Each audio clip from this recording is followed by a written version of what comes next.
Shooting it raw? Yes. Shooting it raw. I have to interrupt for a second. You know, with the devil in the details of Zoom and recording and everything, sometimes these horrid issues happen where we talk, we have a good conversation, and then something happens technologically that just screws things up. One part of the Zoom audio channel isn't feeding into my recorder. I think what we're going to have to do is we're going to have to rewind our conversation a little bit. Let's go back and just reframe the conversation.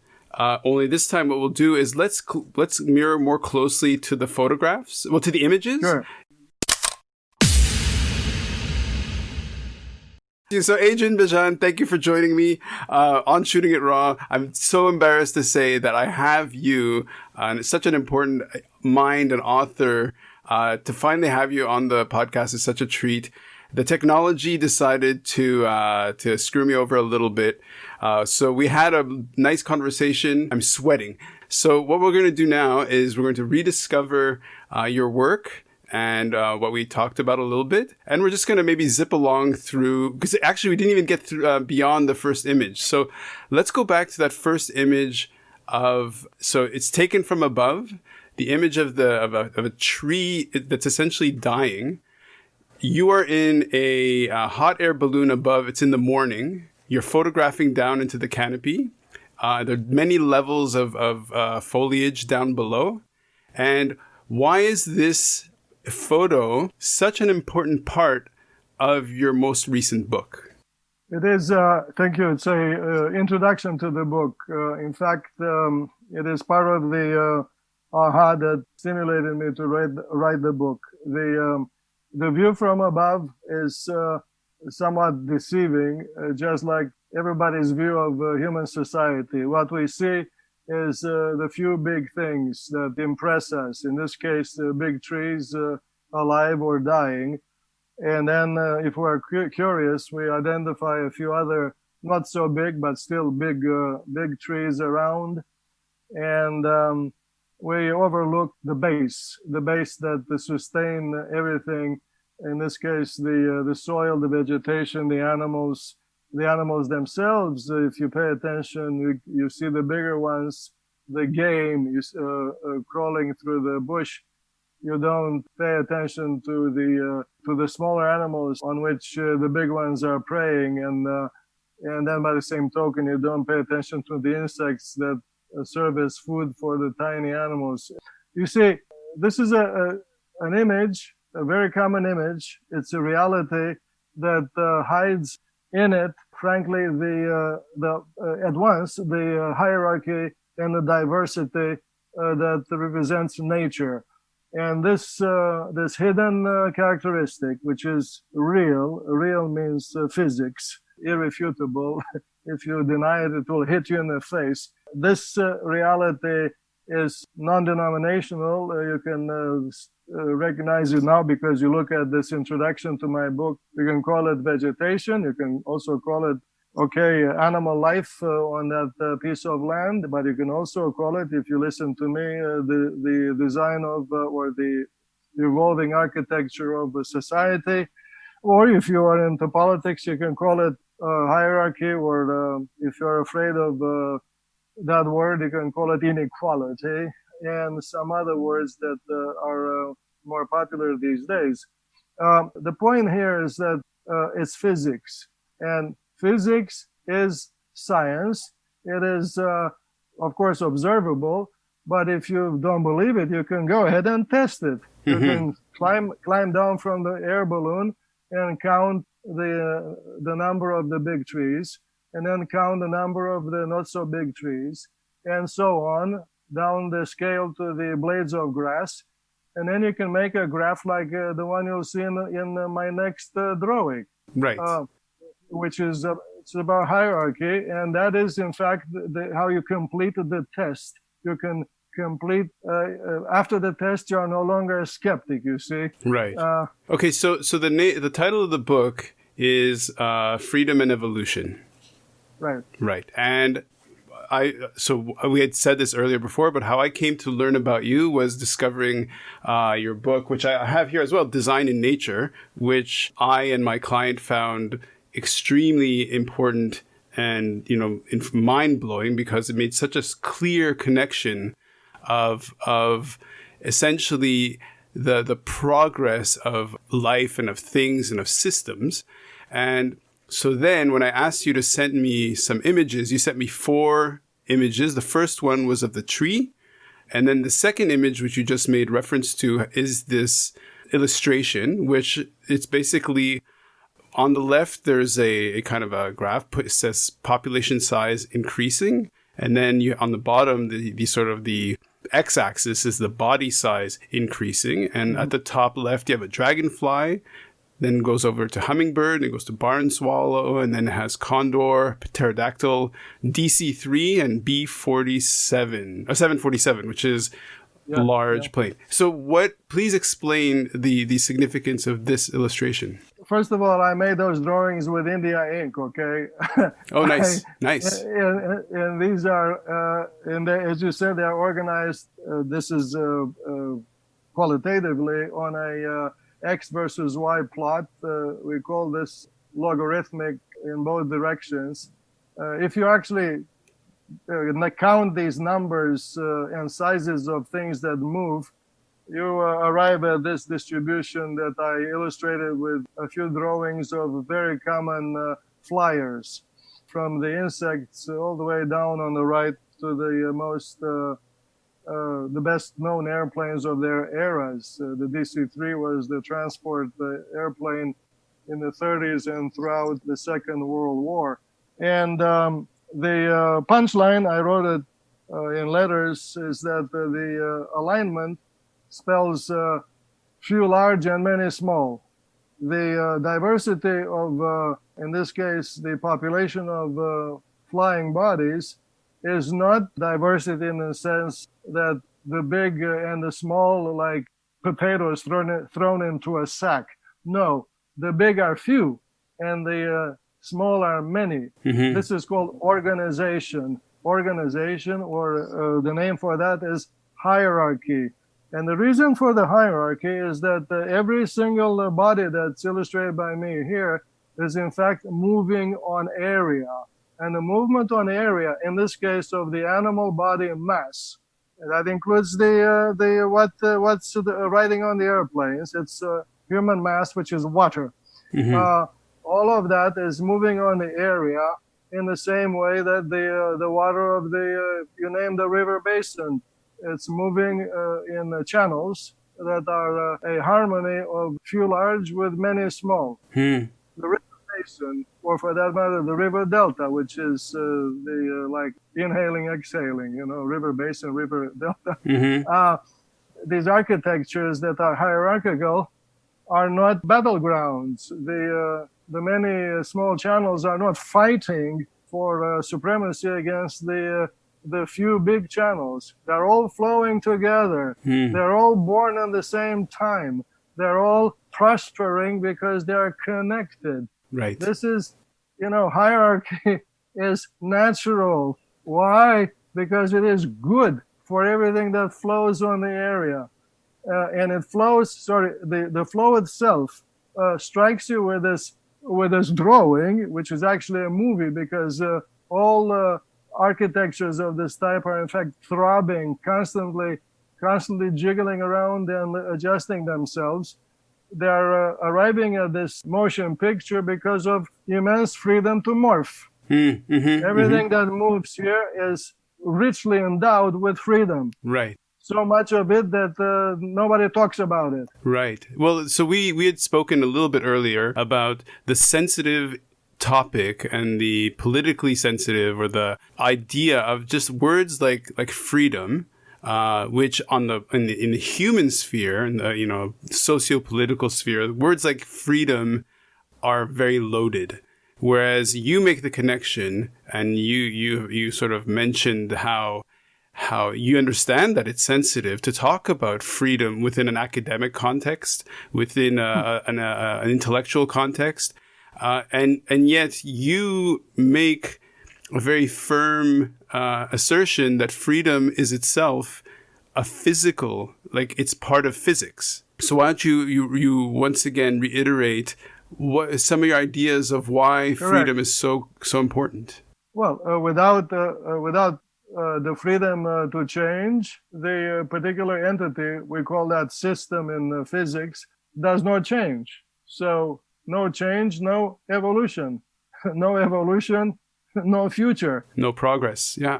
No, progress means that's also a loaded word, because it is a word that's been hijacked by a particular political point of view.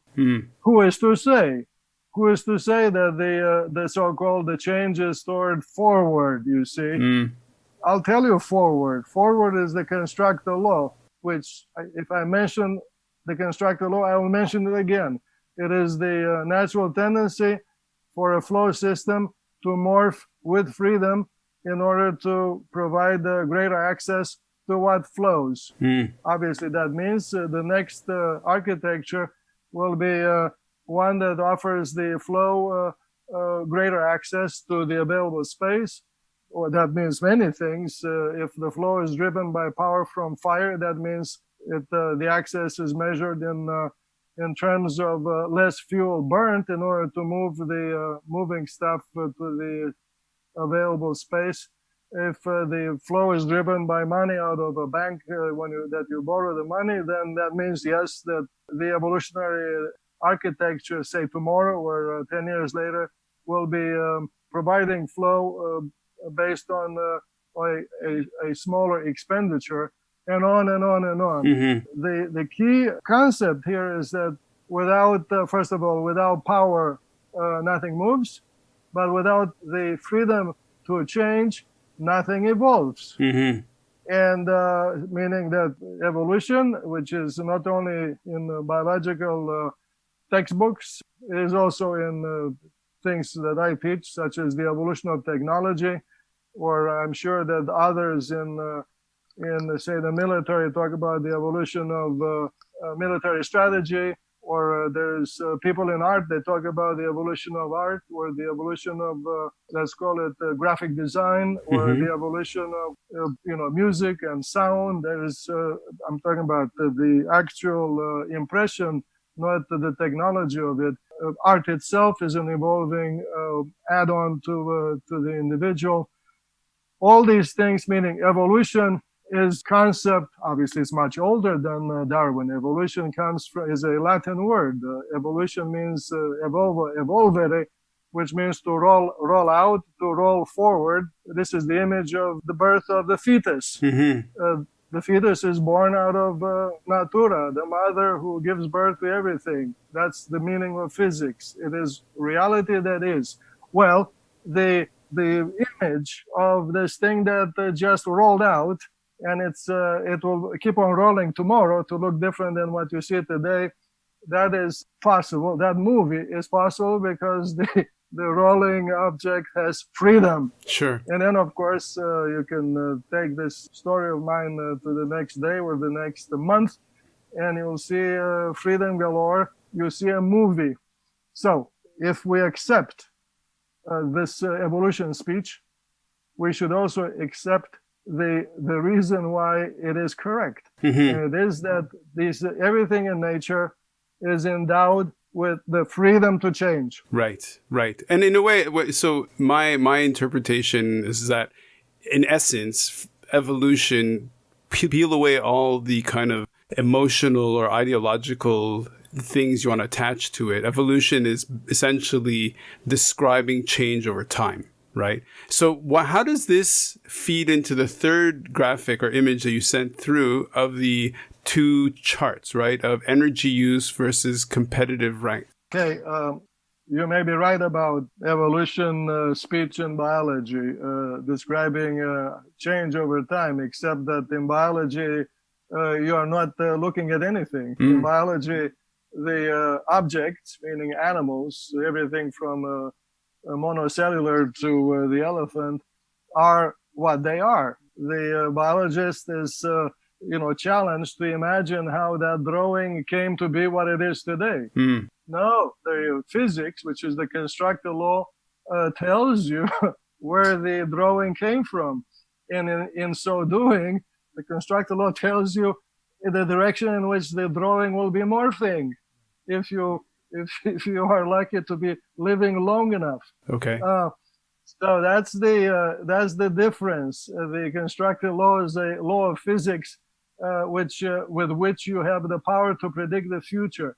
It is like any other law of physics, a crystal ball that makes you a very powerful, let's call it genius. You know, just like with the law of gravitational fall, you know how hard you'll suffer if you fall from the balcony. Okay, That's what Galileo taught us. Right. The point is, science, all of it, is useful because it empowers us to predict the future.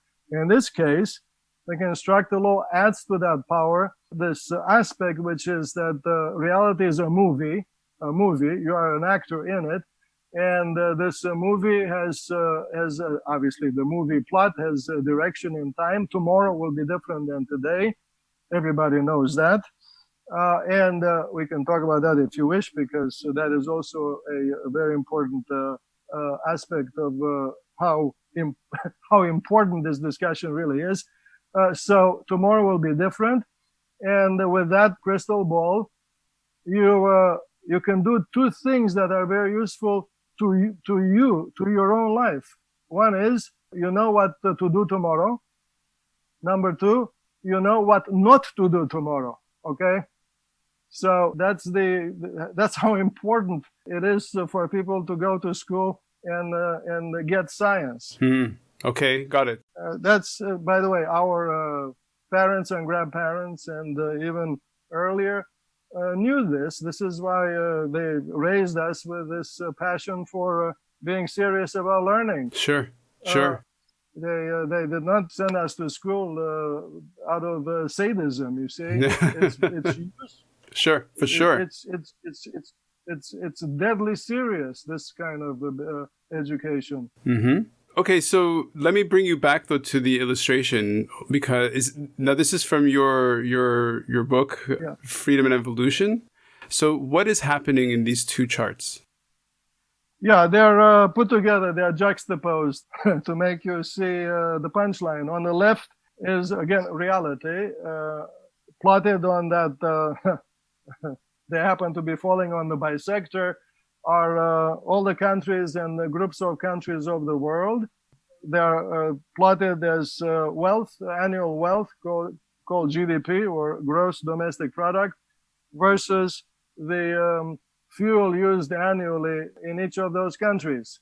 So on the abscissa, meaning the horizontal direction, I'm talking about the left half of the image. In the horizontal direction, the fuel used is proportional to the movement that happened on that in that country during 1 year. Movement, physical movement. Sure. Everything from human bodies eating food to vehicles on the road, the small vehicles, many of those, the bigger vehicles, fewer. You name them: ships, trucks, airplanes, all of that.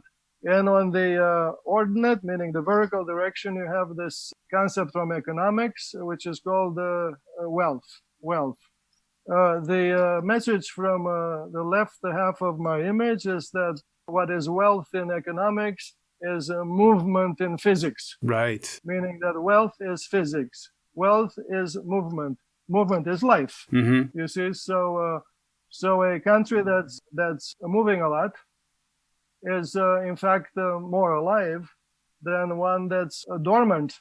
Well, everybody knows that. In fact, look on the globe.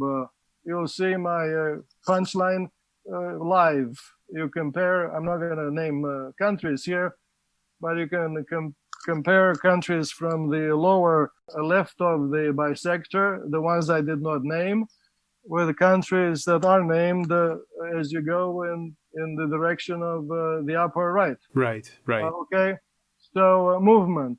In fact, you know this without thinking much. If you go, say, to London, you'll get run over by the movement. Right.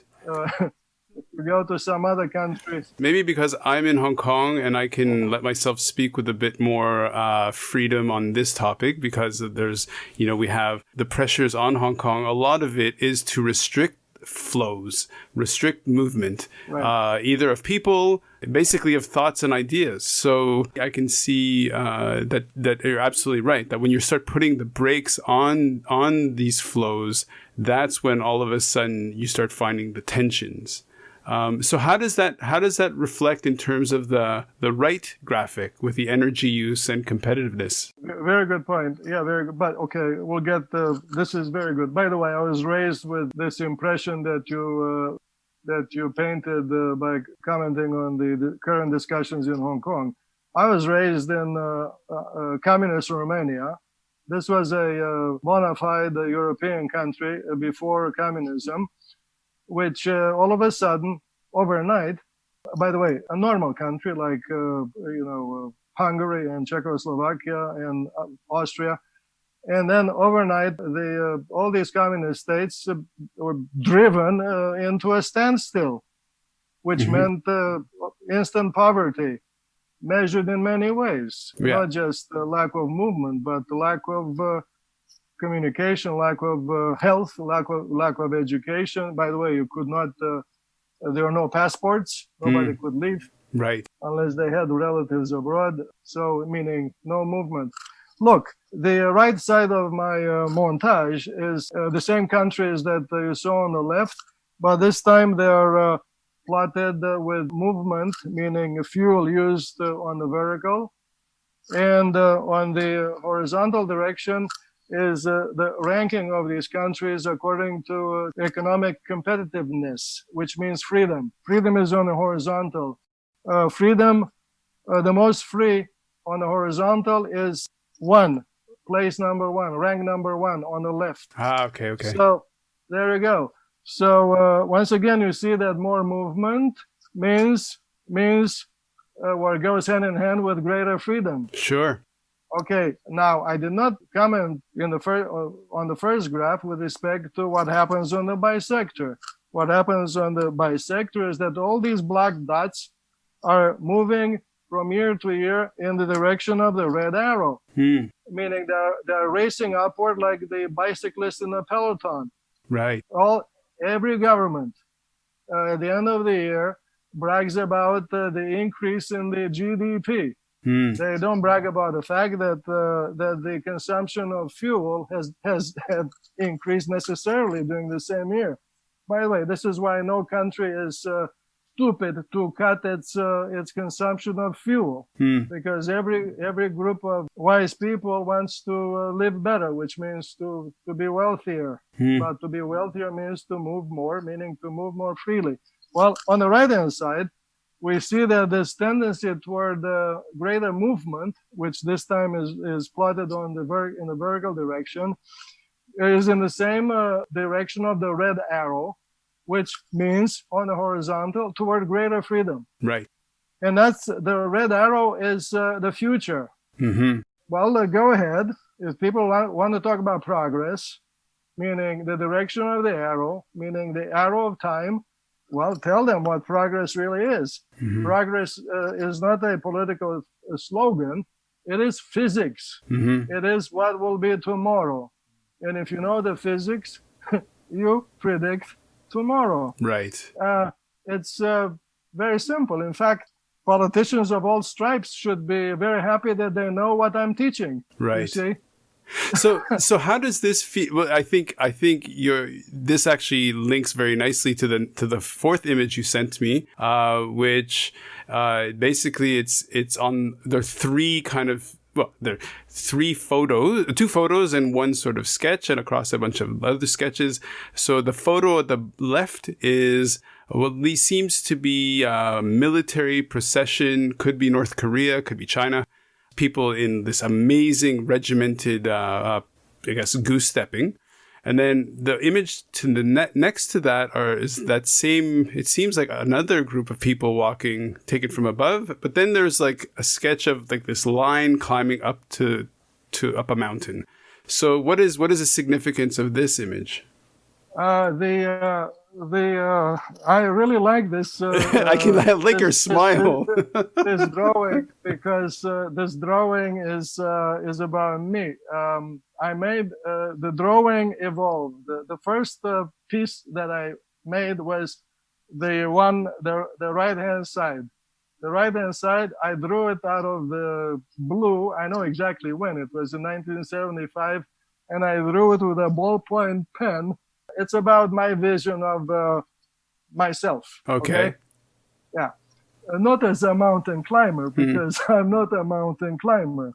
It looks like a person running, like a stick figure of a man running up a mountain. It's about a person aspiring to a world of ideas that is not known to the people at the base of the mountain, okay? And it takes work. At that time, I was getting ready to leave MIT. I had gotten my doctorate, and I was moving to Berkeley as a postdoc.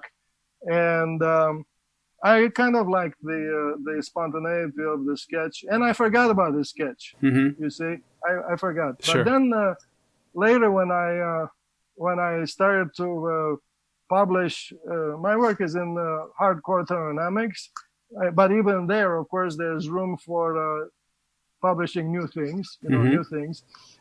And I noticed that the new things are not always applauded by the establishment. Okay.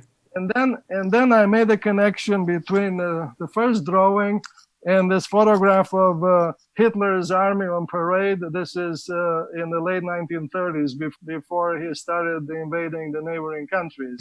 So that's Hitler's army marching. I don't know where, maybe in Nuremberg. I have no idea. And then right before publishing this book, it occurred to me that Hitler, of course, is a very negative, let's call it lightning rod in human history, recognized as negative, criticized all over the landscape. Well, other Hitlers are marching on the landscape. So here on the left is the PLA parade last October, 1 year ago, okay, in Beijing. Much better discipline in the ranks. And according to the Constructal law, the reader should appreciate even more the drawing that I made in 1975 of people like me running away from the marching crowd. In fact, the caption of the montage is "Marching columns do not climb peaks." I teach my students this. I teach my students to question authority, to question my authority, to question the authority of the book, the textbook, to question the authority of Albert Einstein. I really, everything in science is up for grabs. Right, absolutely. Meaning those giants whom the books are celebrating were these very few little men or women running away from the crowd. Right. Running away. So in terms of your most recent book, Freedom and Evolution, two questions. One, how is this book you diverging from the crowd? And how has the crowd shown or responded to your ideas to diverge from your thinking? And it's a potentially sensitive. I'm not pushing your buttons, but I'm just kind of pushed back a little bit. Well, you're not the first interviewer who puts it this way. A German filmmaker 2 years ago, while introducing me, he accused me of trying to change the world. I hope so. Yeah, wait.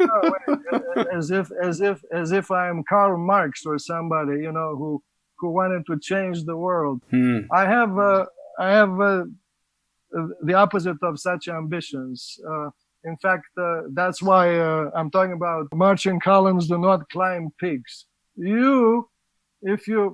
And in fact, I wrote in the last chapter of Freedom and Evolution, the purpose of the scientist is to live a happy life in his mental world of ideas. I'm like you. You're a thinker, an artist, and you're happy. I can read it on your face. Mm-hmm. By the way, the best football players are happy. Look Right. at them; they're happy. Sure. They're happy even when they miss. Well, When they miss, they make yeah, millions to play. I mean, who wouldn't yeah, be yeah. happy? Never mind. They made no money when they're playing barefoot in the dust. Sure. I I've seen them from both ends.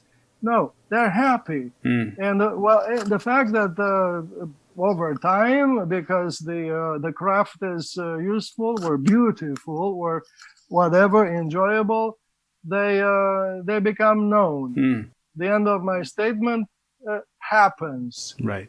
because it's useful.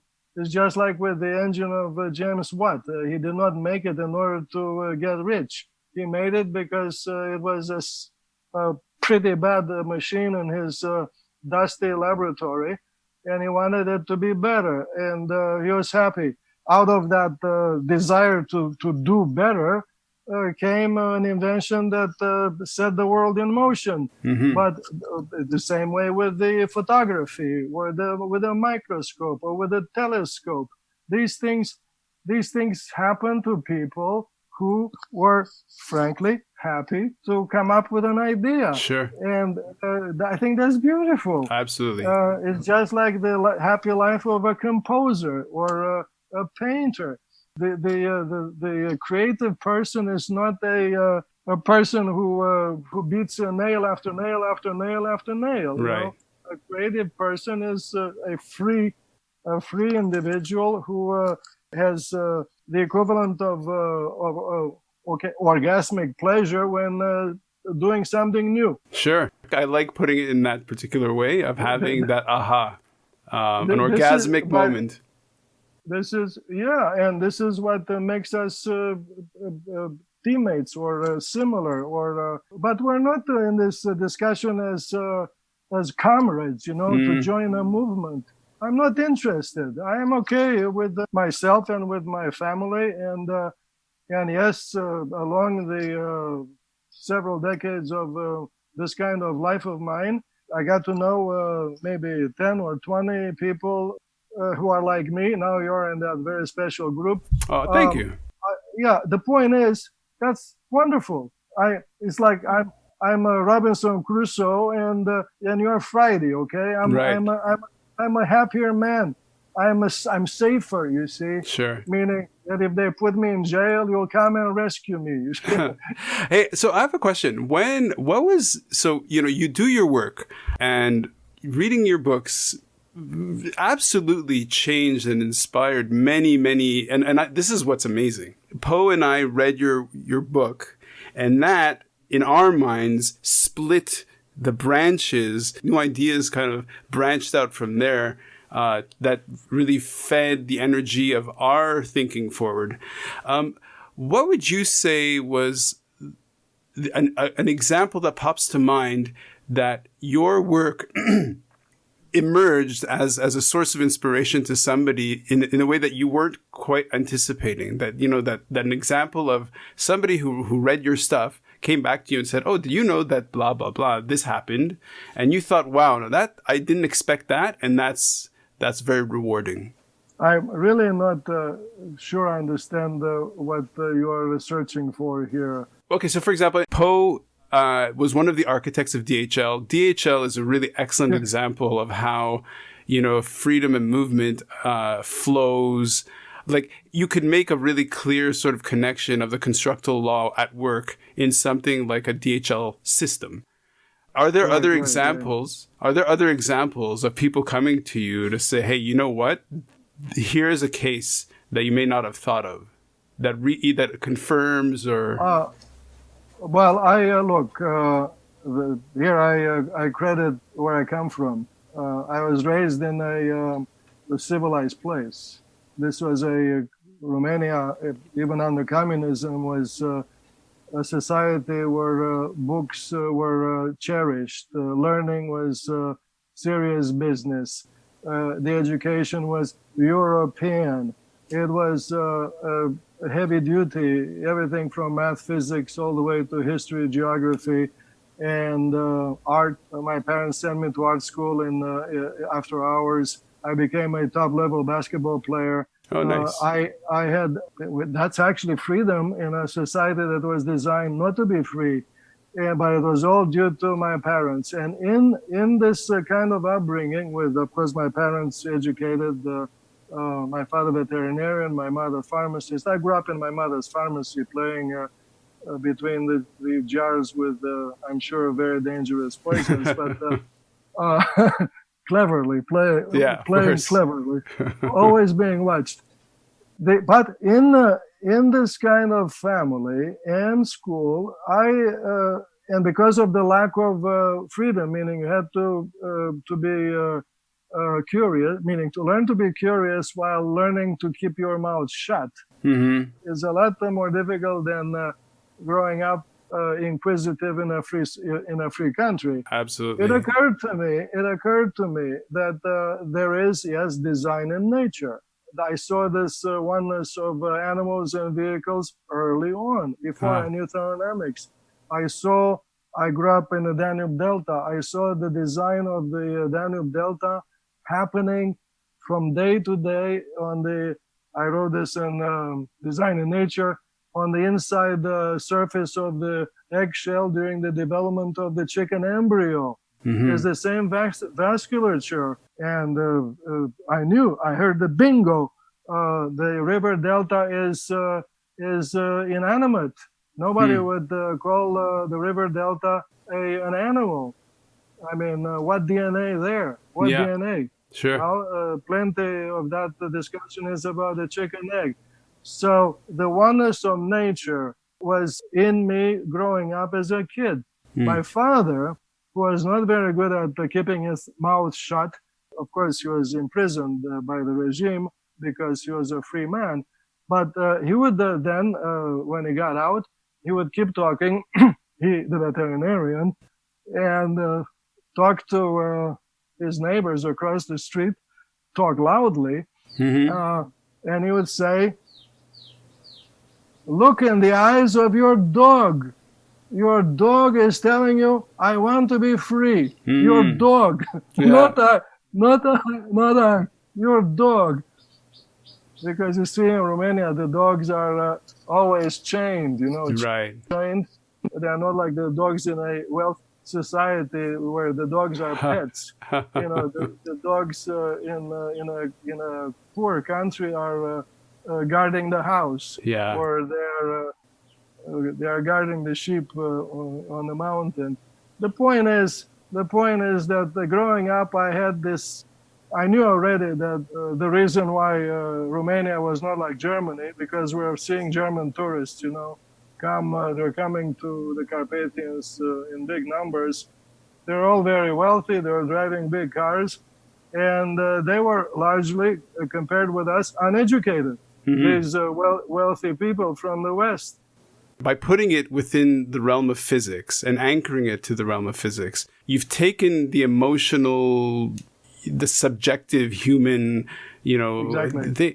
to make it more objective and say, okay, look, systems tend to no designer behind it, but to just design emerges just by the very physics of the system.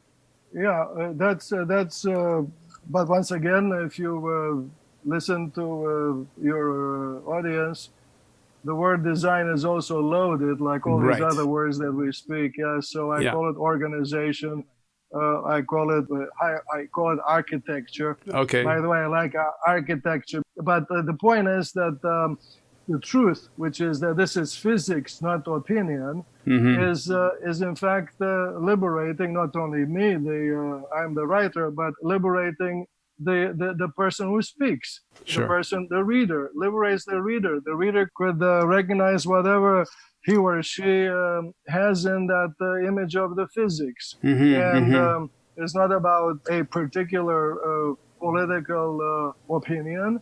It's also very important. It's not about somebody's nationality. Right. Meaning we're not here advocating or fighting against somebody who happens to be fascist. Although, yes, the fascists, like the communists, and like these other extremist, whatever people who are into driving marching columns. These tendencies exist not only all over the world, they exist on every university campus. Right. Adrian, okay, so speaking to you is such a treat. Again, I think I maybe this got lost in the beginning part of the lost recording, but I am such an admirer and I'm so appreciative of the work you're doing. Clearly, one day I hope we can meet face to face. Sure. So which city do you live in right now?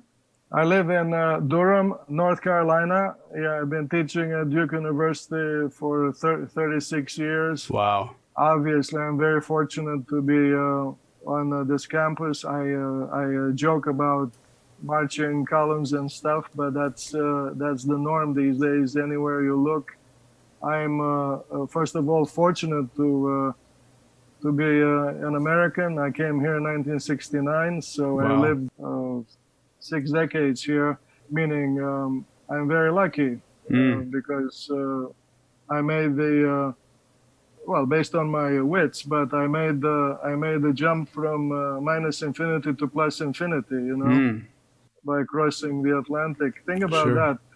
This sort of, and by the way, that movement is happened in this direction of the constructal law. Right. In this case, toward greater access, greater freedom. Of course, you can measure that in everything, longer life if you want. Right.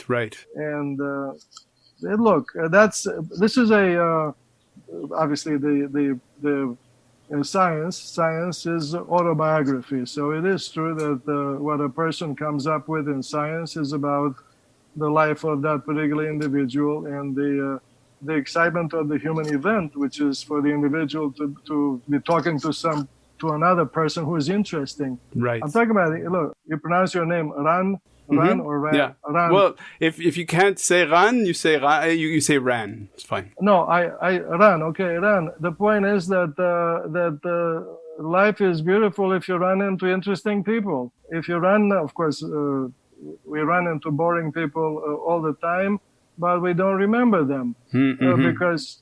So that's what, and is the same in academia. The student is exposed to all sorts of professors. Sure. But 20 years later, you ask the student, and they will tell you that they remember Professor A or Professor B. Absolutely. Which happen to be my initials, okay? Okay. We've been speaking for a while, and regardless of the podcast, I'm definitely pointing people towards your work, and more importantly, towards your ideas. Next time I'm in your neighborhood, I'm going to come say hi. Sure, that's right. Thank you. You are welcome. I look forward to meeting you in person here in the U.S. or in Hong Kong or wherever. Thank you so much. You're a good man. Thank you. Bye-bye.